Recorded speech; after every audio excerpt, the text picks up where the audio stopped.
सच्चा सौदा सिरसा वालों ने थोड़ी सी चतुराई कर दी, लोगों ने टोक टाक दिया कि 500 नाम काल के जाप करते हो, बात करते हो सतलोक के। तो इन्होंने 3 नाम सेलेक्ट कर लिए, अकाल मूर्त, शब्द स्वरूपी राम और सतपुरुष। ये जाप है कोई? तो न्यो बैठा दिया काल दे सबका। अब देखना क्लियर होगा। अब देखिएगा, अब यहां हम 262 पृष्ठ पर पढ़ रहे हैं, इसके 262 पृष्ठ पे। अब यहां हमारे हैं कि वह अक्षर, ये कहते हैं एक अक्षर जो गुरुमुख जापे ताकि निर्मल सोई। अब इसको डिफाइन करने चला सावन सिंह। वह अक्षर आपके अंदर है, यू एक अक्षर आपके अंदर है और पार पर मजाक मिलेगा, मरे पीछे मिलेगा, भूत बने पाछे, जैसे शिवदाल ने मिल गया, वो बुक्की में बैठा है। थरा गजब भैया। सावन सिंह जी कह रहे हैं वो अक्षर आपके अंदर है, वो अक्षर आपके अंदर है, इसके बारे में। और पारपुर में मिलेगा। और गुरु नानक देव जी तो कह रहे एक अक्षर जो गुरुमुख जापे, गुरुमुख होके गुरु जी का शिष्य बनकर उसका जाप करना, हरियो को पारपुर में मिलेगा। आड़े बकवाद करे। यह धर्म हमारा धर्म नहीं है, जात हमारी जात नहीं है, देश हमारा देश नहीं, हमारा देश सचखंड, हमारी जाति सतनाम। हारे विज्ञानियों, हमारा धर्म सतपुरुष है, धर्म सतपुरुष है। यह पराया देश छोड़कर आत्मा अपने देश को जा रही है। फिर देखिए, अब आत्मा पुराने महल को छोड़कर लाखों जन्म जिसमें रही छोड़कर सतनाम में जा रही है भैया। यहाँ तक कह रहा था सतनाम हमारी जाति है, ये सतनाम जाति हमारी सतनाम, सतनाम में जा रही है वह। तारा गजब भैया, इनका सतनाम बना समझ हमारे ये पार कित के होंगे। ये देखिएगा, अंदर शब्द के दर्जे हैं। ओम शब्द सोहम अंदर है, ये अड़ा नहीं बार नहीं है, अंदर है ओम शब्द, सोहम शब्द और सत शब्द। आत्मा दर्जे के अनुसार अपने असली मकसद को, असली देश को जा रही है। इनको कहते हैं मोती मुक्ता दर्शत नाई, ये जग है सब अंधरे, दिखत के तु नैन चुसमी, उनको फिरा मोतिया बंदरे। बेखों के लश्कर फेरे, ये बाणी चोर कठोरे, सतगुरु परमेश्वर धाम न पहुंचेंगे, ये 84 के डोरे। परमात्मा की वाणी चुरा ली, उसमें ओम शब्द देख लिया, और गीता वाला ओम तत्सतमत ओम देख लिया, कबीर परमात्मा से सोहम ले लिया, और उस सत्यों का नो लिख दिया। कहीं की ईंट कहीं का रोड़ा, राधा स्वामी वाला ने यू ज्ञान जोड़ा। अब ये देखो, अनजान व्यक्ति लाल कर ठोकर मार रहा है, कहते ये तो अंदर मिल लेंगे अंदर, और वो कह रहे हैं बाहर जाप कर रहे हैं, दोनों मंत्र 2 अक्षर के। अब आपको दिखाते हैं जिन महापुरुषों का मोक्ष हुआ उन्होंने कौन से मंत्र जाप करे। अब सबसे पहले आपको आदरणीय नानक साहिब जी कौन सा मंत्र जाप करते थे? सतनाम। आदरणीय नानक साहिब जी को परमात्मा मिले थे सतपुरुष, बेई नदी पे, जब वो स्नान करने गए हुए थे सुल्तानपुर के पास। वहां से परमेश्वर सतपुरुष जिंदा महात्मा के रूप में आए थे। जैसे सभी महापुरुषों को, आदरणीय धर्मदास जी को, आदरणीय गरीबदास साहिब जी को, आदरणीय मुल्कदास साहिब जी को, आदरणीय दादू साहिब जी को, आदरणीय नानक साहिब जी को, आदरणीय गरीबदास साहिब जी गांव छुड़ाने जिला झज्जर वाले को, आदरणीय घीसा दास साहिब जी गांव खेखड़ा जिला बागपत यूपी वाले को, इन सभी को परमात्मा जिंदा महात्मा के रूप में मिले और सचखंड ले गए, वापस छोड़े। परमात्मा ने कहा था कि जो 12वें पंथ का प्रवर्तक गरीबदास होगा, उस गरीबदास के द्वारा मेरी महिमा की वाणी यथार्थ फिर से प्रकट करवाऊंगा। और गरीबदास जी ने क्या कहा है? हम सुल्तानी नानक तारे दादू को उपदेश दिया, जात जुलाहा भेद न पाया, वो काशी माहे कबीर हुआ। ओए होए। अब नानक साहिब जी को परमात्मा मिले, उन्होंने खुद कहा, गुरु ग्रंथ साहिब के 24 पन्ने पर लिखा है, फाई सुरत मुल्क की वेश, ए ठगवाड़ा ठगी देश, खरा सियाणा बहुतावार, ये धानक रूप रहा करता है। गुरु ग्रंथ साहिब के 721 पृष्ठ पे लिखा है, एक अर्ज गुप्तम पेश तो दर कौन करतार, हक्का कबीर करीम तू बे ए परवरदिगार। 731 पृष्ठ पे लिखा है कि अंधला नीच जात परदेसी मेरा, खिन आवे तिल जावे और जाकी संगत नानक रेंदा कुकर मोंडा पावे। इससे सिद्ध हो रहा है कि परमात्मा इन महापुरुषों को मिले थे तो इन्होंने कौन से नाम दिए थे इनको। परमेश्वर ने स्वयं एक तत्वदर्शी संत रूप में आते हैं, अच्छी आत्माओं को मिलते हैं, वे दोनों प्रमाणित कर दिया। तो अब नानक साहब जी को कौन सा नाम प्राप्त हुआ था उस परम पिता परमात्मा से, वो देखिए उनकी अपनी जीवनी में। ये है एक जन्म साखी भाई बाले वाली, सब तो वड्डी भाई वाले वाली जन्म साखी doctor Jawahar Singh Kripal Singh and company. ओम सतगुरु प्रसादी। यह है ई जन्म साखी अज तक छप चुकियां नालों वड्डी है, सब तो वड्डी ते पुरातन सबसे पुरानी है भाई वाले वाली जन्म साखी। श्री गुरु नानक देव जी दी पंजे साहेब दी साखी ते 10 पातशाह दे जीवन समेत मुकम्मल साखियां हन। प्रकाशक हैं doctor Jawahar Singh Kripal Singh and company. पुस्तकों वाली गली नंबर 8 बाग रामानंद अमृतसर। अब हम इसके पृष्ठ नंबर आपको ले चलते हैं 547 पर। ये देखिएगा 547 पर, और ये है समंदर दी साखी। अब यहां से पढ़ेंगे हम। बाला संधु वाच, बाला संधु के वचन, बालाजी के वचन ताते गुरु अंगद देव जी को बता रहे हैं, और गुरु अंगद देव जी ने ये लिखी थी बाद में। ताते हे गुरु अंगद देव जी, जद गुरु नानक जी अजिते कोलों अजिते पासों विद्या होए, ता मर्दाने कहा सच्चे पातशाह जी, असा समंदर तो देखिया पर लंका ना देखी, जिथे रामचंद्र जी चढ़ाई कीती है। ता गुरु नानक जी कहा चलो भाई बाला ते मर्दाना, तुहानू रंज नहीं करना, आखी मीटो, जा आखी मीट के खोलियां ता समंदर दे कंडे जाई खड़े होए, ते आखण लगे बाला ते मर्दाना, मेरे पीछे पीछे चले आओ, मुखों वाहिगुरु वाहिगुरु कहंदे आओ, ते अगे अगे गुरु जी तुर पे, जैसे धरती ऊपर तुरदे सन, उसी तरह समुंदर ऊपर तुर पे, जा चले चले जावण, ते पीछे बाला ते मर्दाना जावण। ता मर्दान ने विचार कीती कि गुरु नानक देव जी ओम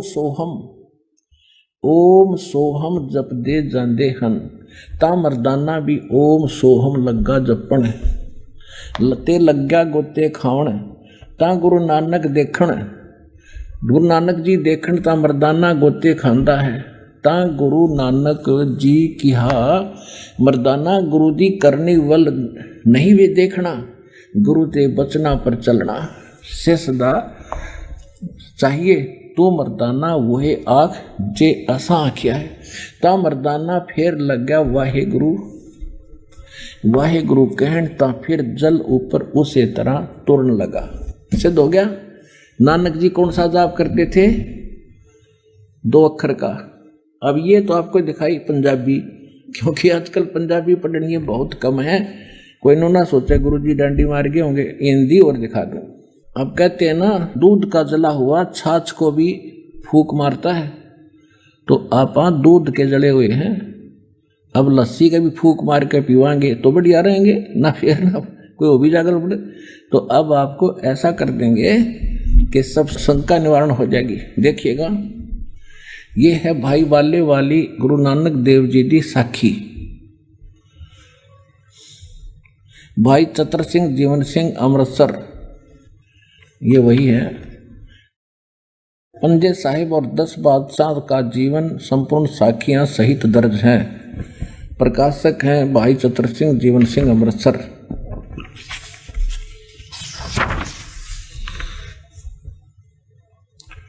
ये सारा कुछ देख लो एक बार। ये 2006 का प्रकरण है, 12वां संस्करण है 2006 में। 2006 में तो 12वीं बार छप चुकी है ये पुस्तक, और ये सारा वही है। भाई चतर सिंह, जीवन सिंह, बाजार माई सेवा, अमृतसर, ये इनके फैक्स फोन नंबर है। और इसमें हम ले चलते हैं आपको 559 पृष्ठ पर। ये देखिए समुद्र दी साखी, 559 पृष्ठ पे ये समुद्र दी साखी। एक दिन मर्दाने ने कहा, हे महाराज, मेरा मन चाहता है कि समंदर में जो लंका है वहां भ्रमण किया जाए। गुरुजी ने कहा, अच्छा आप लोग अपने नेत्र बंद करो। जब मैं और मर्दाने ने नेत्र बंद करे, अक्षण पीछे खोले, तब हम लोग गुरुजी के साथ महान समुद्र के तट पर खड़े थे। अब गुरुजी ने कहा कि तुम लोग समुद्र के जल पर वाहे गुरु जप करते करते पैदल ही चले आओ। हे गुरु अंगद देव जी, हम लोग गुरुजी के पीछे पीछे उसी प्रकार जा रहे थे जैसे सूखी पृथ्वी पर चला जाता है, समुद्र पर चल रहे थे। और आगे आगे गुरुजी ओम सोहम का जाप करते चले जा रहे थे। तब मर्दाने ने सोचा कि हम भी ओम सोहम का जाप क्यों ना करें। अब मर्दाना भी ओम सोहम की रट लगाने लगा। बस वह लगा गोते खाने। गुरुजी ने पीछे देखा तो हंसकर कहने लगे कि मर्दाना, शिष्य का धर्म है कि वह गुरुजी के बताए मार्ग पर चले, इसलिए तू वाहे गुरु ही जप, तेरा उसी में कल्याण है। जब मर्दाने ने वाहे गुरु नाम की रट लगाई, तब फिर पूर्व प्रकार पानी पर चलने लगा। सोए गुरु पूरा कहावे, 2 अक्षर का भेद बतावे। और जो 2 अक्षर का नहीं जानते वो तो कति नालायक आदमी है, वो कहेंगे सतगुरु फिर। अपने आत्माओं, ये कितना गूढ़ रहस्य है। परमेश्वर ने सबको हिदायत दे दी थी कि बच्चों अभी इस मंत्र को डिक्लेयर ना करियो। नानक साहिब जी ने बोल कर जाप भी कर दिया, लेकिन ये बोल कर जाप करने का नहीं था, एक झटका देना था कि ये कोई सा बकवाद करेगा तो डूबेगा। तो जिस कारण से पूरे सिख समाज ने इस मंत्र को छुआ नहीं, और गुरु ग्रंथ साहिब में अलग स्थानों पर तो लिखा है ये, लेकिन इकट्ठा नहीं है। तो कहने का भाव ये था कि वो इतने डर गए कि गुरु जी का आदेश उल्लंघन किया था मर्दाना जी ने। वो जाप करने लग गए 2 अक्षर का, वो डूब गया होता। इसलिए गुरु ग्रंथ साहिब के अंदर ये वाणी संग्रह करके लिखते समय इस बात का विशेष ध्यान रखा गया कि ये मंत्र नहीं आना चाहिए, कहीं कोई सिख बच्चा इसका जाप कर ले, गुरु जी की आज्ञा की अवहेलना होने से दोषी ना हो जाए। जैसे मर्दाना हो गया था, डूब गया होता, तो ये झटका भी देना था, इसको सार्वजनिक भी करना था कि गुरु नानक जी ये मंत्र जाप करती थी 2 अक्षर का, और सार नाम की तो छींट भी नहीं लागन दी, वो तो अलग है, इस दास के पास है, वो डिक्लेयर करने के लिए। अब खोल लूंगा सारा पटारा, ये सब फेल हो जाएंगे।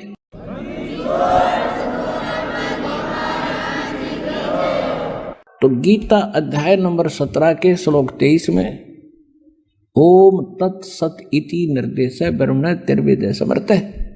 अब यहां तक का तो हो लिया फैसला। अब 3 मंत्र के जाप का, ओम तत्सत, ओम और तत्, जो नानक साहिब जी 2 मंत्र का जाप कर रहे थे, ये सतनाम है 2 अक्षर का। इसके अंदर जो ओम मंत्र का जाप है त्रिकुटी पर, हम इस काल को दे देंगे।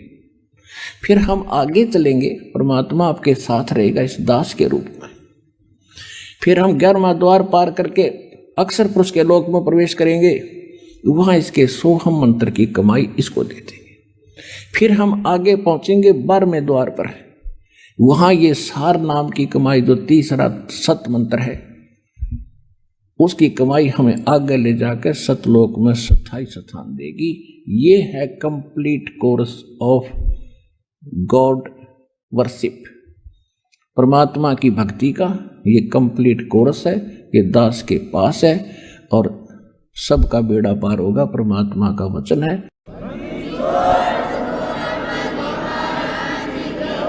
तो इस पूरे प्रसंग में आज क्या बात सिद्ध हुई कि वो तत्व ज्ञान परमात्मा स्वयं आकर बोलते हैं अपने मुख कमल से, वेदों से भी प्रमाणित हुआ, उसको तत्व ज्ञान कहते हैं। और परमात्मा के पाने के कौन से मंत्र हैं वो आपको स्पष्ट कर दिए। परमेश्वर की वाणी से परमेश्वर ने जो अपनी प्यारी आत्मा गरीबदास जी के द्वारा यथार्थ वाणी बुलवाई उससे, और फिर गुरु नानक साहब जी से। अच्छा, अब इन मंत्रों का जाप और किस किस ने किया?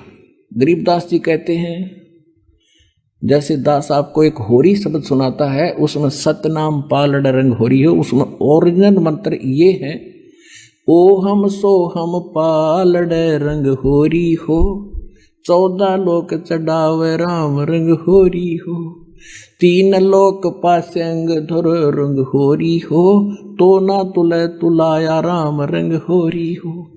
अब जैसे कहा परमात्मा की वाणी है, राम नाम जपते रहो जब तक घट में प्राण, कदे तो दीन दयाल के है भनक पड़ेगी कान। अब वो राम नाम कौन सा है?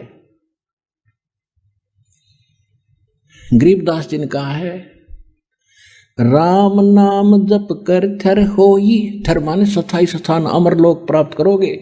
राम नाम जप कर थर होई, ओम सोहम मंत्र दोई। होय होय, ये दो अक्षर का मंत्र है, ये है असली राम नाम। ओहम सोहम मंत्र जपिए, योग युगत या धूणी तपिए, श्वासा पारस भेद हमारा, ये श्वास के द्वारा सिमरण है इनका। फिर क्या बताया है, नामा छिपा ओम तारी, पीछे सोहम भेद विचारी, सार शब्द पाया जद लोई, आवाह गवन बहुड़ ना होई। के नामदेव जी पहले ओम नाम के जाप करते थे, उसी को फाइनल मान रहे थे।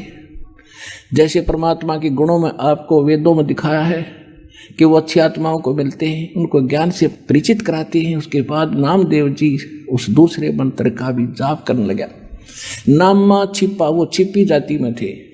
नामा छिपा ओम तारी, पीछे सोहम भेद विचारी, और फिर उसके बाद सार नाम पाया जद लोई, आवागमन बहुड़ ना होई।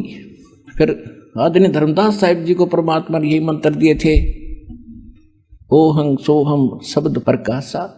और फिर आदरणीय गीसादास साहिब जी को यही नाम दिए थे, उनका एक शब्द है, ओहम सोहम जप ले भाई, राम नाम की यही कमाई।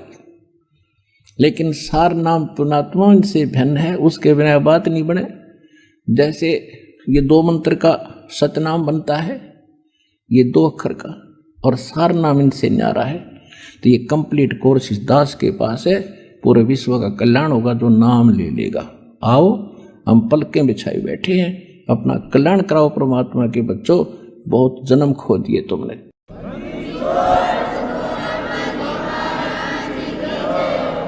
और जैसे ये कबीर परमात्मा इस संत मत के प्रवर्तक परमेश्वर कबीर साहिब जी हैं। ये वैसे तो चारों युगों में आते हैं, सतयुग में सत्सुकृत नाम से, त्रेता में मुनिंदर नाम से, द्वापर में करुणामय नाम से, और कलयुग में ये कबीर नाम से आए। तो ये संत मत के परिवर्तक हैं। इससे पहले कोई नहीं जाना था सतलोक और सचखंड के बारे में। ये परमात्मा की वाणी से ज्ञान चुरा कर राधा स्वामी वाले एक शब्द निकाल लिया, करने नो दीदार महल में प्यारा है, और उस हल्दी की गांठ से अपन सारी बन गए। इन्हें कैक है भी पता नहीं। परमात्मा कलयुग के अंदर सन 1398 संवत 1455 ज्येष्ठ सुदी पूर्णमासी को सतलोक से आकर एक शिशु रूप धारण करके कमल के फूल के ऊपर प्रकट हुए थे, काशी शहर में लहर तारा तालाब पर। और 120 वर्ष तक रहे परमात्मा। सन 1518 तक, यानी संवत 1575 तक एक लीला करके जुल्हाए का काम करते थे, साथ में ज्ञान प्रचार भी करते थे, और अपना सब ये ज्ञान सुनाया करते थे, अच्छी आत्माओं को समझाया करते थे। तो कबीर साहब जो हैं ये संत मत के प्रवर्तक हैं, और यही स्वयं परम अक्षर ब्रह्म है। और वेदों और गीता से प्रमाणित हुआ कि स्वयं वो आते हैं, सहशरीर आते, सहशरीर चले जाते हैं। उन्होंने ऐसी लीला की थी, सहशरीर आए थे और मगर से हजारों लोगों के सामने सहशरीर चले गए थे। और यही वेद बताते हैं, सहशरीर आते हैं, अच्छी आत्माओं को मिलते हैं, उनको ज्ञान सुनाते हैं, और वो ज्ञान तत्व ज्ञान होता है। और वो ज्ञान इस दास के पास आज विद्यमान है। अपना कल्याण करवाओ और चलो सतलोक चलेंगे, सदा के लिए सुखी हो जाएंगे।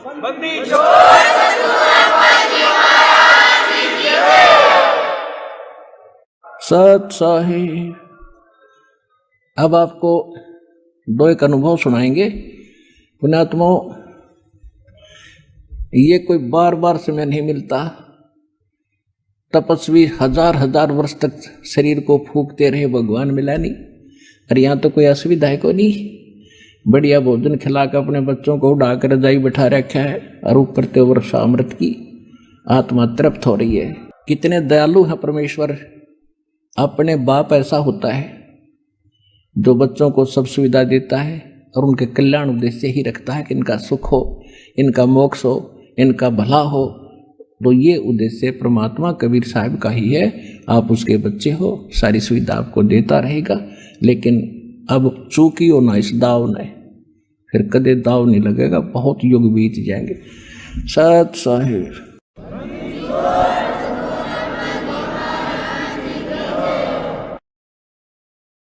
परम पिता परमात्मा पूर्ण ब्रह्म सर्व सृष्टि रचनहार कबीर परमेश्वर जी की असीम रजा से आप सभी पुण्यात्माएं परमात्मा की महिमा सुनने के लिए उपस्थित हुए। सत्संग में आने से प्राणी को ज्ञान होता है कि मनुष्य जीवन का मूल कर्तव्य कौन सा है और हम कर क्या रहे हैं। उसके पश्चात ये भी जानकारी होती है कि ये जन्म मृत्यु हमें क्यों प्राप्त है।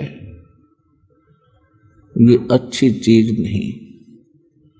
जन्म हुआ फिर मर गए, जन्म हुआ फिर मर गए। What is this? कोई बात है यार? तो अभी तक इसका कोई विकल्प नहीं था हमारे पास। हमने एक ये फाइनल फार्मूला मान लिया कि यही प्रोसीजर है। जन्मो, युवा हो जाओ, विवाह हो जाए, फिर बच्चे संतान हो जा, इनको पाल पोस दे, फिर इनका संतान हो जाए हमारी आंखों के सामने, फिर हम बेशक मर जाए। बस इतना ही काम हमने अंतिम मान रखा था मनुष्य जीवन का। इससे हटकर एक विशेष काम है। ये मानव शरीर तो आपको ऐसे प्राप्त है जैसे विद्यार्थी की अलग से पोशाक होती है। जितने भी मानव शरीरधारी प्राणी हैं ये इतने अच्छे नंबर लेकर पास हो चुके हैं। इनको परमात्मा पाने वाले विद्यालय यूनिवर्सिटी में ये प्रवेश पाने योग्य हैं, ये प्रवेश पा चुके हैं। इसलिए आप जी को ये मानव शरीर प्राप्त हुआ है। और जो बच्चे विद्यालय की पोशाक पहनकर विद्यालय में प्रवेश करके और अपने मूल काम से हटकर कोई ताश खेल रहा है, कोई फिल्म देख रहा है, कोई सैर सपाटे करता फिर रहा है, या अन्य व्यसन करके वो पढ़ाई ना करके और कामों में लगा हुआ है, तो वो विद्यार्थी बहुत हानि उठाता है।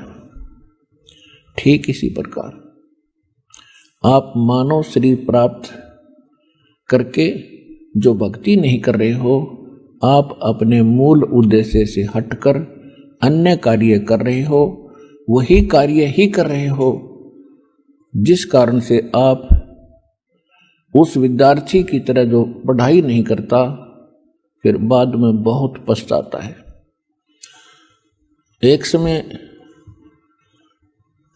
एक मजदूर सड़क बन रही थी, उसके ऊपर मजदूरी कर रहा था और उसका सहपाठी क्लास फेलो उसी B&R में यानी सरकारी नौकरी पे वो एक्सियन बना हुआ था। एक्सियन यानी रोड महकमे का बड़ा अफसर होता है, और वो उसी रोड की इंस्पेक्शन करने आया हुआ था, जिसके साथ उनके बहुत से अधिकारी कर्मचारी उसके आगे पीछे प्रणाम कर रहे थे, बहुत सत्कार से उसको इंस्पेक्शन करवा रहे थे। जब वो एक्सियन चला गया उसके बाद वो मजदूर कहता है, क्या कहता है कि मेरे कर्म फूट गए, यो मेरा साथी था, क्लास फेलो था, और ये पढ़ गया, मैं खेल में व्यस्त रहा, मैं पढ़ा नहीं। आज अपने उस गए समय को मैं पछता रहा हूं। मैं मजदूरी कर रहा हूं, ये कार में बैठ कर ठाठ से घूम रहा है, इसके बच्चे भी सुखी। तो पुण्यात्मा, जो आज भक्ति नहीं करेगा इस मनुष्य शरीर ने पाके, फिर वो कुत्ते गधे बनकर अर्न्यो रोया करेगा, जैसे कुत्ता रात्रि में ऊपर न मुंह करके रोया करे। कभी कभी देखा हो, उसको आभास होता है बहुत बुरी बनी मेरे साथ, वो करता ऊपर न भगवान की तरफ मुंह करके। तो परमात्मा कहते अच्छे दिन पाछे गए, गुरु से किया ना हेत, अब पछतावा के करे चिड़िया चुगी खेत। मट्ठा बैठा लिया तुमने। और सूक्ष्म वेद में परमात्मा से प्राप्त ज्ञान में आदरणीय गरीबदास साहिब जी ने कहा है, श्वेत छत्र सिर मुकुट बिराज, देखत ना उस चेहरे नु, गरीब दास ये वक्त जात है, रोगे इस पैरे नु। गरीब दास ये वक्त जात है, रोगे इस पैरे नु। पहरा माने समय को, कि उस परमेश्वर के सिर पे मुकुट है, ऊपर श्वेत छत्र है, और राजा के समान सिंहासन पर भगवान विराजमान है, कबीर परमेश्वर। श्वेत छत्र सिर मुकुट विराज, देखत ना उस चेहरे नु, यानी वो भक्ति नहीं करते जिसे तुम्हें परमात्मा मिल जावे। और गरीब दास जी कह रहे हैं ये वक्त जात है, मानो शरीर हाथों से जा रहा है, रोजाना एक दिन कम हो रहा है। यदि भक्ति नहीं की, मर्यादा में नहीं रहे, सतगुरु मिले नहीं, तो रोया करोगे इस समय को जब हाथ से छूट जाएगा, जैसे कुत्ता ऊपर न मुंह करके रोया करे। और जैसे वो मजदूर उस समय को रो रहा था, तो फिर नहीं बनेगा कुछ भी। अब करना है तो ये समय है, समझा है तो सिर दर पाओ, और भौर नहीं रे ऐसा था। मन सुख के सागर बसरे, भाई और न ऐसा यसरे। मन तो सुख के सागर बसरे, भाई और न ऐसा यसरे। मन तो सुख के सागर बसरे, भाई और न ऐसा यसरे। सर्व सोने की लंका होती, रावण से रणधीरम। सर्व सोने की लंका थी वो, रावण से रणधीरम। एक पलक में राज बिराजी, वो जम के पड़े जंजीरम। मन तो सुख के सागर बसरे, भाई और न ऐसा यसरे। मन तू सुख के सागर बसरे, भाई और न ऐसा यसरे। दुर्योधन से राजा होते, संग इकोतर भाई। दुर्योधन से राजा होते, संग इकोतर भाई। 11 अक्षौणी संग चले थी, वो देही गीद ना खाई। मन तू सुख के सागर बसरे, भाई और न ऐसा यस रे, उदय अस्त बीच चक्र चले थे, ऐसी जन ठकुराई। उदय अस्त बीच चक्र चले थे, ऐसी जन ठकुराई। चुनक ऋषिश्वर कल्प करी, तब खोज न पाया राई। मन तू सुख के सागर बस रे, भाई और न ऐसा यस रे।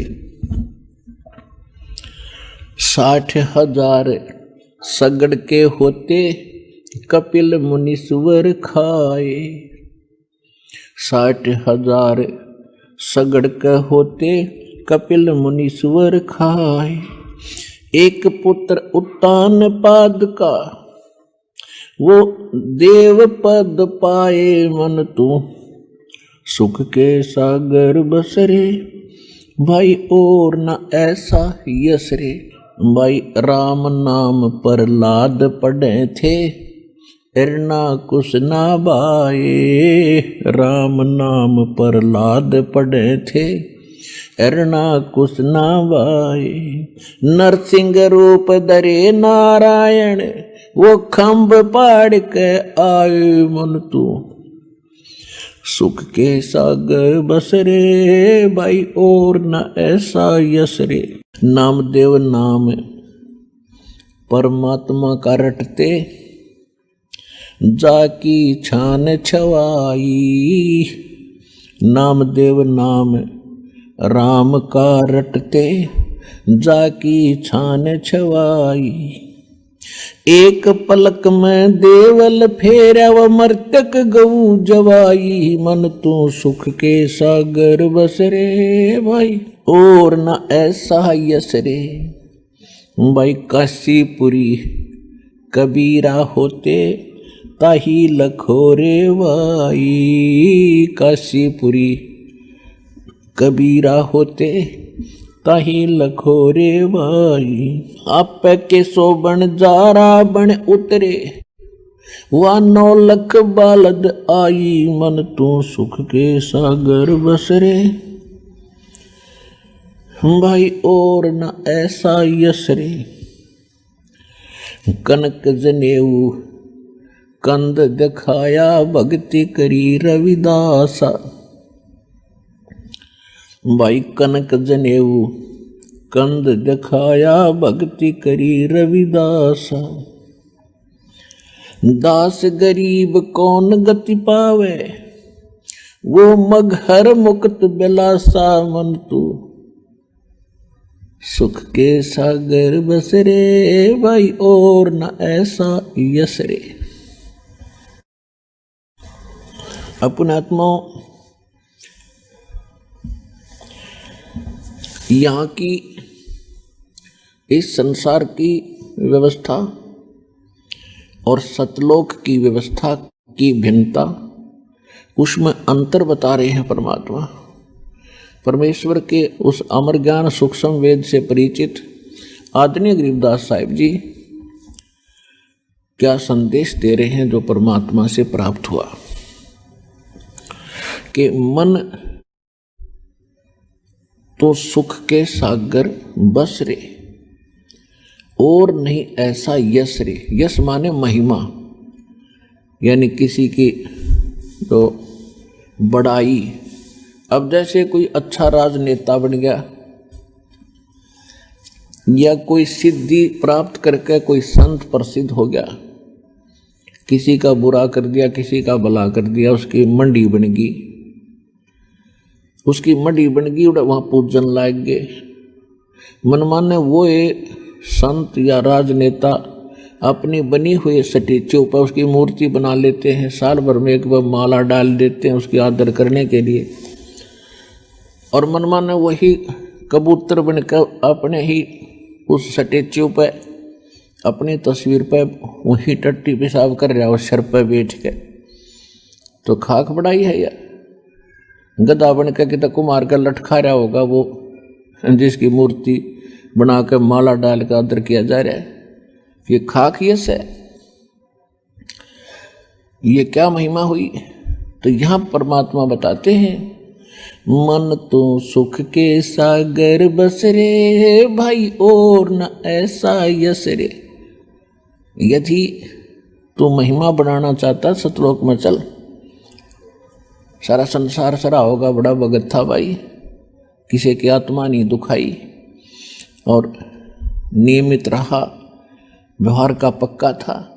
और सतलोक तो जाना ही है भक्ति सत करके। इसके बाद कहते हैं यदि तू पूरी पृथ्वी का राजा भी बन गया तो क्या होगा भाई। उदय अस्त बीच चक्कर चले थे ऐसी जन ठकुराई।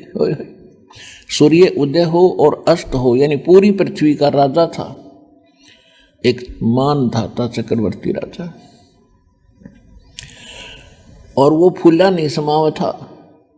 कोई भी उसके अधीन राजा, कोई नवाब थोड़ा सा भी गलती कर देता था उसको भयंकर सजा दे करके और अपने अधीन रखता था।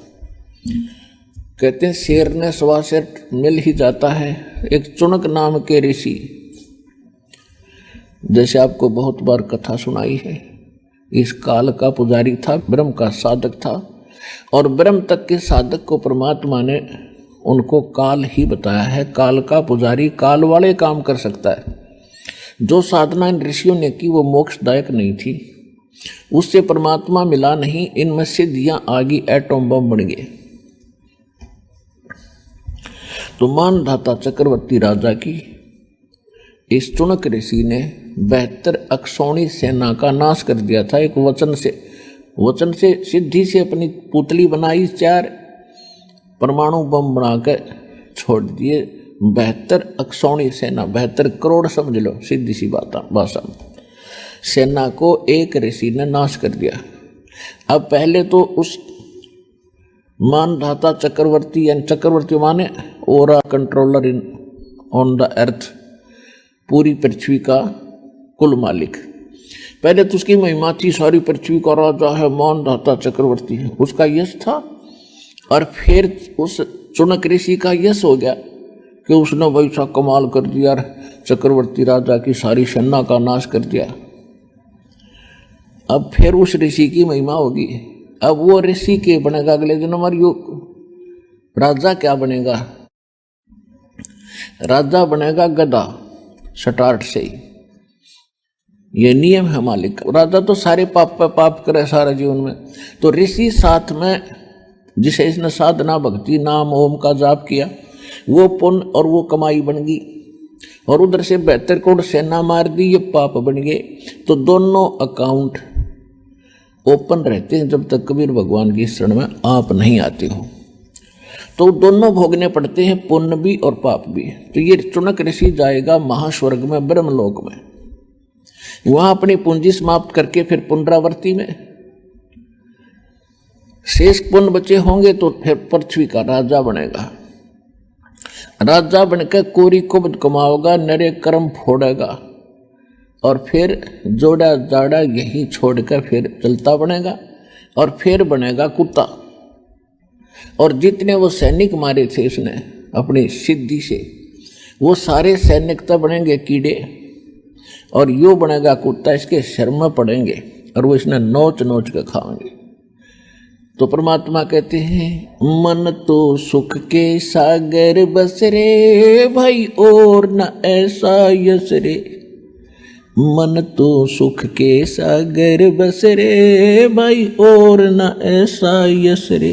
तो इस प्रकार हमने इस अध्यात्म मार्ग को समझना है।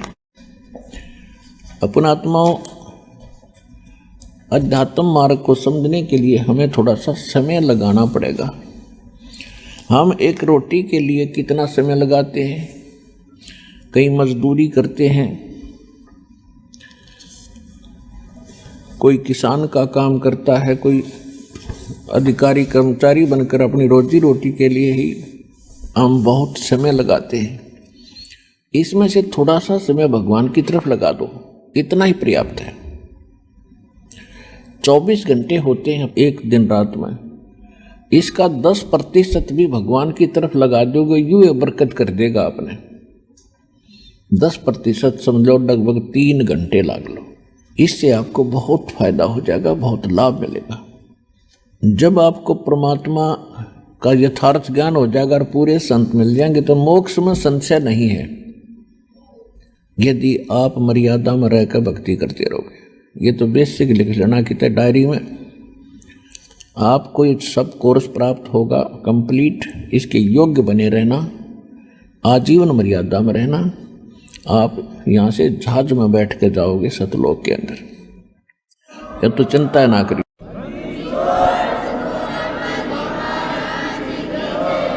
परमात्मा के पाने के लिए हमने घर भी छोड़े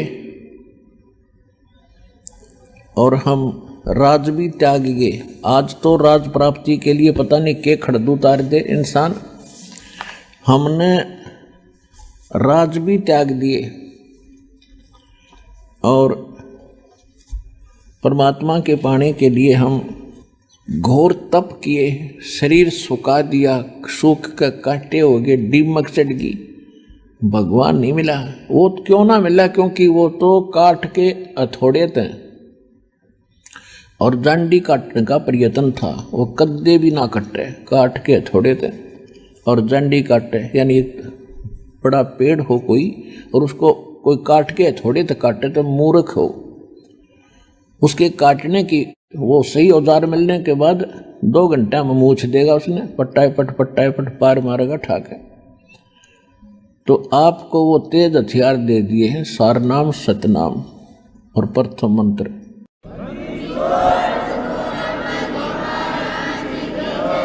इस जन्म मरण की जांडी ने काट लो हिम्मत सी करके, या फिर नहीं रह जाएगी, फिर अधूरी से अधूरी, फिर दिक्कत करेगी। अब जिसको हम परमात्मा माना करते थे, जिसको हम भगवान मान के और उसकी पूजा करा करते थे, ऋषि लोग ब्रह्म मानते थे, अंतिम भगवान। वो भी एकाद ऋषि मार्कंडे जैसा, न अन्य ब्राह्मण तो दुर्गा की पूजा करा करते। दुर्गा की पूजा क्यों करा करते? माया पुजारी थे, सिद्धि आ जाती है दुर्गा की पूजा से और फिर वो जंतर मंत्र करके दुनिया को ठगते, उनमें महिमा के पात्र बन जाते, अपना जीवन नाश करते और साथ में यजमानों का भट्ठा बैठाते, भक्तों का। तो इसका कारण क्या था कि ये काल जो भगवान यहाँ का ब्रह्म है, सरपुरुष है, 21 ब्रह्मांड हैं इसके, और ये नहीं चाहता कि ये प्राणी परमात्मा से परिचित हो जाए, यहाँ से निकलना जा तेरे जालते। इसका एक प्रत्यक्ष प्रमाण है।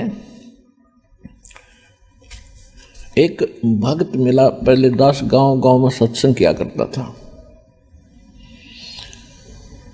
तो उसने, वो बड़ा जिज्ञासु था, वो कह रहा था जी मैंने परमात्मा की प्राप्ति की बड़ी तड़प है बचपन से ही, मैं रामायण का घना अच्छा पाठी रहा हूँ, मुझे बड़ा आनंद आता है भगवान श्री राम की कथा पढ़ के और सुन के। मैं रामायण बहुत पढ़ता रहा, तो उसमें मेरे और भी धार्मिक ग्रंथ बहुत पढ़ता था, तो उसमें मेरे को एक शंका आई कि भी सारी लंका के अंदर सब दुर्बुद्धि प्राणी थे। रावण, उसके भाई मांस खाम, दारू पीवें, बकवाद करें, सारे राक्षस जैसे कर्म किया करते थे। और उसमें मंदोदरी और विभीषण रावण को समझा रहे हैं ऐसा गजब का ज्ञान, वो ज्ञान उनके पास कहाँ से आ गया? या तो ये इस तुलसीदास की अपनी कल्पना है और ना तो यह बात मेरे नहीं जचती। दूसरी बात वो ये कहने लगा कि महाभारत का युद्ध हुआ और पांडवों ने एक यज्ञ करी थी अपने पाप कर्म का नाश करवाने के लिए, श्री कृष्ण जी के कहने थे। और उस यज्ञ का एक ऐसा नियम था कि उसमें एक शंख रखा था, शंख जो बजाया करते हैं बाबा जी टू टू करके। ये शंख होता है कि सफेद सा एक जीव का कवर होता है, जैसे ये शंख लेह देखे होंगे आपने, छोटे छोटे पानी के अंदर हो जाते हैं, वो बड़ा एक जीव होता है, उसे शंख बन जाता है, उसका ऊपर का बॉडी होता है, उसको ये ऋषि लोग बजाया करते थे शंख। तो एक शंख था पंचमुखी, 5 मुख थे उसके। तो उस यज्ञ के पूर्ण होने का ये था कि वो शंख अपने आप बजेगा जब सभी भोजन खा लेंगे। तो उसमें श्री कृष्ण ने भी भोजन खा लिया और सारे ऋषि महर्षि देवताओं ने भोजन खा लिया। वो शंख नहीं बजा। फिर सुपच एक वाल्मीकि जाति का था, उसने खाना खाया तो शंख बज गया। ऐसा हम सुनते और पढ़ते आए हैं। मैं प्रश्न करता हूं तो ये कहते हैं कि वो श्री कृष्ण का भगत था। तो ये बात मेरा गले नहीं उतरी थी कि भगवान से तब बाजा नहीं, भगत के ऊपर बजा देगा। कोई बात हुई है, पर मेरा जच नहीं रही है बात। मेरी इस बात का उत्तर किसी के पास नहीं। मैं बोला भाई इस बीमारी की दवाई मेरे दो है, मैं बताऊंगा, अब सुन ले कान खोल के। उसको सृष्टि रचना सुनाई, सारी कथा बताई। पहले हमारे पास बहुत समय होता था, घंटे 2-2 3-3 घंटे बैठे रहते थे, 2-2 4-4 वक्त। हम दास चाहता था कि दास के इस ज्ञान से एक बार परिचित हो जाए 10-20, तो वो आप पर डूंडा ठा देंगे, साथी हो जाएंगे मेरे, फिर सहयोग देंगे अपने भाई बहनों को समझाने में। तो मैंने उसको समझाया कि गीता का ज्ञान किसने बोला? वो कहता श्री कृष्ण ने बोला। नहीं, यह सारी ये बात उलट हो रही है। यदि इतना सिंपल ये अध्यात्म ज्ञान होता तो सारे पार हो जाते आप। श्री कृष्ण जी ने तो पता भी नहीं मैंने गीता में क्या बोला था। उसको वो महाभारत का वो अंश दिखाया, श्री कृष्ण और अर्जुन की वार्ता। वो पढ़ कर हैरान रह गया कि हद होगी। श्री कृष्ण जी अर्जुन को धमका रहा है कि तू बड़ा बुद्धिहीन है, श्रद्धाहीन है, तूने वो गीता याद क्यों नहीं रखी जो मैंने युद्ध में बोली थी? और खुद कहता है कि मुझे अब याद नहीं, मैं पूरा नहीं सुना सकता। मैं देख ले तू, महाभारत में लिखी हुई। और आप तो कह रहे थे मैं खूब पढ़ा करता, खाक पढ़ा करते तुम। गुरु बिन काहुन पाया ज्ञाना, जो थोथा भूस छड़ मूड किसाना। गुरु बिन वेद पढ़े जो प्राणी, समझन सारे रहे अज्ञानी। फिर तो कति सुन्न हो गया। फिर दास लगा उसे बताने। सुनियो तो आप भी सुनो। श्रीमद् भगवत गीता में 80% ज्ञान है वेदों वाला और 20% है इस काल के अटकलबाजी। इसने यू नाश करवाना था महाभारत का। श्री कृष्ण नट है, अर्जुन नट है। पहले श्री कृष्ण जी 3 बार गए थे शांति दूत बनकर, भाई लड़ो मत, अच्छी बात नहीं, ना जाने किसकी हार हो किसकी जीत हो, कौन भोगेगा। और तुम सारे इकट्ठे मर गए, इस पृथ्वी न चाटोगे फिर।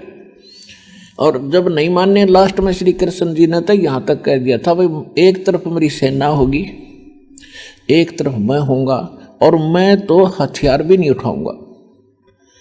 अब श्री कृष्ण जी ने यह सोचा था कि कहीं ऐसा ना हो, ये पांडव मेरे रिलेटिव हैं, रिश्तेदार हैं, ये इस करके हिम्मत कर रहे हो कि श्री कृष्ण हमारे साथ है। श्री कृष्ण जी ने बहुत से दे तोड़ रखी थी, जरासंध जैसे मार रखे थे, बड़ी महिमा हो रही थी उनकी। तो श्री कृष्ण जी ने यहाँ तक सोचा था कि मैं ऐसा कोई निर्णय ले लूँ, शायद ये ढीले पड़ जाए पांडव, और इनको ले जाऊँ वहाँ मेरे पास रह लेंगे, रोटी तो खानी है उन्हें। तो यहाँ तक कह दिया था मैं युद्ध भी नहीं करूँगा, हथियार नहीं उठाऊंगा। लेकिन फिर भी जैसे तैसे युद्ध होने लगा तो उस समय अर्जुन नट है, मैं तो भीख मांग कर खा लूंगा, ये नाश नहीं करूंगा, भगवान मेरे पर नहीं होगा। और भगवान ने कहा उठा ले हथियार, तो देख तेरे दोनों हाथों में लाडू हैं। अब फिर वही भगवान श्री कृष्ण कह रहा है, लेकिन वो नहीं कह रहा था श्री कृष्ण में यो काल प्रवेश कर गया, यो नाश करना है काल। इसका नाम है काल। गीता अध्याय नंबर 11 के श्लोक 32 में स्वयं कहता है कि मैं काल हूं अर्जुन, और सबका नाश करने के लिए ईब आया हूं, परवर्त हुआ हूं। श्री कृष्ण तो पहले ना वही उपस्थित थे। अब वो तो सुन हो गया, कति सारी सुने, तो वो जिज्ञासु था। अब विचार कीजिए, उस समय अर्जुन कह रहा है कि हे भगवान हम तो भीख मांग कर खा लेंगे, ऐसा जुल्म नहीं करूंगा। भाई भतीजे ये चाचे ताऊआ के बेटे भाई को दूर थोड़े हुआ करें, अराजी न मारूंगा मैं, और किसके लिए। लेकिन फिर क्या कहता है, दूसरे अध्याय के 37वें श्लोक में कि अर्जुन तेरे दोनों हाथों में लड्डू है, यदि मर गया युद्ध में तो स्वर्ग में जाएगा, और यदि विजयी हो गया तो पृथ्वी का राज भोगेगा। और अर्जुन तो लाभ हानि को त्याग कर निष्काम भाव से युद्ध कर ले, तुझे पाप नहीं लगेंगे। अब अर्जुन नहीं मान रहा था, उसके गले या बात उतर नहीं थी। उसने भगवान को अध्यात्म ज्ञान में उलझा दिया कि शायद इसकी बुद्धि बदल जाए, वो मेरे को इतना प्रेरित कर रहा है। ये फिर पूछने लग गया भगवान, है फलाना कैसे होगा, वो तत्ब्रह्म कौन है, यानी 17वें 18वें अध्याय तक पहुंच गया कहता कहता। जब उसने 11वें अध्याय में अपना विराट रूप दिखाया और कहा ये है मेरा असली रूप, अर्जुन जैसे योद्धा कांपने लग गए उसके रूप ने देख के। तो खाक भगवान जिसके रूप तो डर लग गए, वो तो काला था और काल ने पूजा करते हैं। सर नमस्कार। नमस्कार सर। सर क्या नाम है आपका? मेरा नाम शिव कुमार है जी। शिव कुमार जी, कहाँ से आए आप? मैं गांव सैनी माजरा, तहसील नालागढ़, जिला सोलन, हिमाचल प्रदेश से आया हूँ जी। सर आप संत रामपाल जी महाराज जी से कैसे जुड़े? संत रामपाल जी महाराज के साथ जुड़ना मेरा एक मतलब सडनली घटना ही है कि मेरे पड़ोस में ही डेथ हुई थी किसी की। वहाँ पे संत रामपाल जी महाराज द्वारा लिखी धरती पे अवतार बुक मुझे मिली, प्राप्त हुई। तो मैंने उसको एज एक पार्ट टाइम पढ़ना शुरू किया। पढ़ते पढ़ते जब मुझे उसमें गुरु नानक साहब जी के चैप्टर मिले, उनके जो कबीर साहब के साथ वार्ता हुई वो मुझे प्राप्त हुई। तो मैंने देखा कि उसमें तो जो वार्ता हुई है, गुरु नानक साहब ने भी कहा है कि वो कबीर ही है जो मुझे मिला था। तो मैंने उसको पूरी तरह स्टडी किया। स्टडी करने के बाद मेरे को कुछ नज़दीकी संत रामपाल जी महाराज जी के शिष्य हैं, उन्होंने मुझे और बुकें प्रोवाइड कराई। उसके बाद मैं 25 मई 2013 को बरवाला आश्रम में जाकर सतगुरु रामपाल जी महाराज से नाम दीक्षा लेके आया। सर जैसे कि आपने बताया कि आपको संत रामपाल जी महाराज जी की पुस्तक मिली और उसको पढ़ने के बाद आपने संत रामपाल जी महाराज जी से नाम दीक्षा ले ली। सर हम आपसे जानना चाहते हैं कि संत रामपाल जी महाराज जी से नाम दीक्षा लेने से पहले आप क्या भक्ति साधना करते थे? सर इससे पहले मैं शिव भगवान को ज़्यादा माना करता था, और जो भी हमारी बुजुर्ग लोग पारंपरिक साधनाएं करते थे मैं उन्हीं को किया करता था। परंतु धीरे धीरे जैसे भी मेरे को मेरी मदर, मेरे फादर ने शिवजी भगवान की पूजा करते, तो मैं उसको शिवजी भगवान जी में ज़्यादा आस्था अपनी बनाए रखता था। परंतु जब मुझे संत रामपाल जी महाराज द्वारा प्राप्त धरती पे अवतार बुक प्राप्त हुई, तो मेरे को उसमें सच्चाई पता लगी कि जो ये 3 गुण क्या है और ये 3 गुणों का स्थिति क्या है और ये हमें कितना लाभ दे सकते हैं। तो इसके बाद जब गुरु नानक साहब जी को, जैसे मैंने पहले ही बताया कि मैं गुरु नानक साहब जी को ज़्यादा मानता था, तो मैंने उनकी वाणियाँ पढ़ी और उसमें पाया कि कबीर साहब ही वो पूर्ण परमात्मा है जिसकी शरण में जाने से हमारा मोक्ष हो सकता है। तो मैंने वो सभी साधनाएं त्याग कर सतगुरु रामपाल जी महाराज की शरण जाकर बरवाला आश्रम में ली। सर जैसा कि आपने बताया कि आपको एक संत रामपाल जी महाराज जी की पुस्तक के माध्यम से पता चला कि गुरु नानक देव जी के भी गुरु कबीर साहिब जी थे और संत रामपाल जी महाराज जी कबीर साहिब को परमात्मा बताते हैं। तो सर क्या संत रामपाल जी महाराज जी जो बता रहे हैं क्या वो सही है या फिर गलत? नहीं, ऐसा मैं नहीं मानता, क्योंकि सिख समाज कहीं ना कहीं आज के दौर में अपने ग्रंथों से उतना परिचित नहीं रह गया जितना पहले सिख लोग हुआ करते थे, अपने नित्य नियम को किया करते थे। आज एक सिर्फ पारंपरिक एक दौर ही चल रहा है कि हाँ हम सिख हैं या हम हिंदू हैं। हिंदू लोग भी अपनी होली बुक से परिचित नहीं है, जबकि संत रामपाल जी महाराज जो कि हमारी होली बुक को हमारे सामने प्रस्तुत करते हैं, उनमें दिखाते हैं कि ये साधना है और ये साधना आपके उन महापुरुषों ने की है और यही साधना आपको करनी पड़ेगी, तब आपका मोक्ष होगा। सर हम जिस भी संत रामपाल जी महाराज जी के अनुयायी से मिलते हैं तो उनको संत रामपाल जी महाराज जी से नाम दीक्षा लेने के बाद कोई ना कोई लाभ जरूर होता है। तो सर हम आपसे जानना चाहते हैं कि आपको संत रामपाल जी महाराज जी से नाम दीक्षा लेने के बाद क्या लाभ मिले? बिल्कुल मिले, बहुत सारे लाभ ऐसे मिले हैं। परमात्मा ने बहुत सारे दास को लाभ दिए हैं। परमात्मा ने पहला लाभ तो मुझे ये दिया कि मेरा लड़का था जो छत के ऊपर से गिरा, तो मैं किसी को ज्ञान समझा रहा था, तो मैं ज्ञान समझाते समझाते तो मेरे को वहाँ पे फ़ोन आया कि आपका लड़का छत पर से गिर गया है। तो वो बंदा कहता है कि देखो ये हमारे देवी देवताओं की बुराई कर रहा था, तो इसीलिए इसका लड़का छत से गिर गया है। तो जब मैं वहाँ भागा गया तो मेरे जाने से पहले ही उसको मेडिकल स्टोर पे ले गए थे डॉक्टर के पास। तो मैं वहाँ पे जब पहुंचा तो मेरा लड़का बिल्कुल ठीक था। तो जो काम करने आया था मेरे घर पे वो भी वहाँ पहुंचा और उसने देखा कि यार इसका लड़का इतनी ऊंचाई से गिरने पर भी फिर भी सेफ है, भी कहीं ना कहीं तो ये शक्ति है जो इनके साथ काम करती है और इनकी रक्षा भी करती है। तो इसी देखा देखी में उसने संत गुरु रामपाल जी महाराज से नाम प्राप्त किया और उनका ज्ञान भी समझा और उनको भी अनेकों लाभ हुए।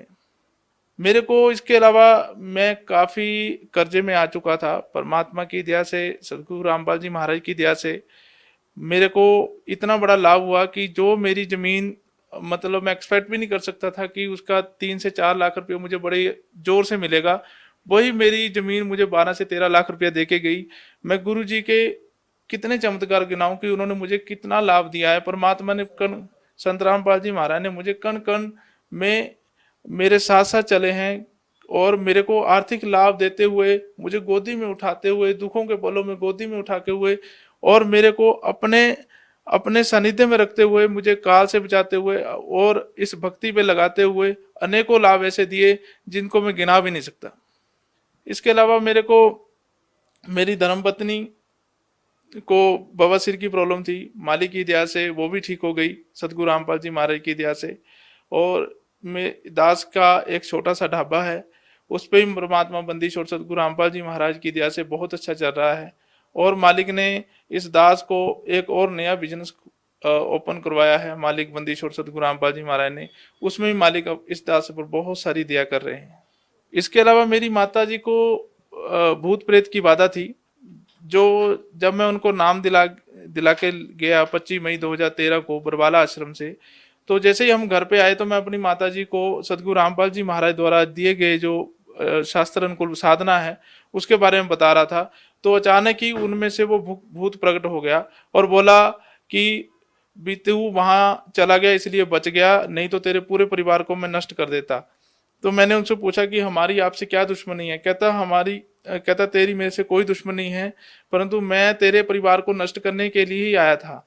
तो हमने कहा कि अब तू हमारे को नष्ट करेगा कि हमारे को छोड़ेगा? कहता अब मैं कुछ भी नहीं कर सकता, क्योंकि आप ऐसे पूर्ण संत की शरण में चले गए हो जहां पे मेरा कोई बस नहीं चलता।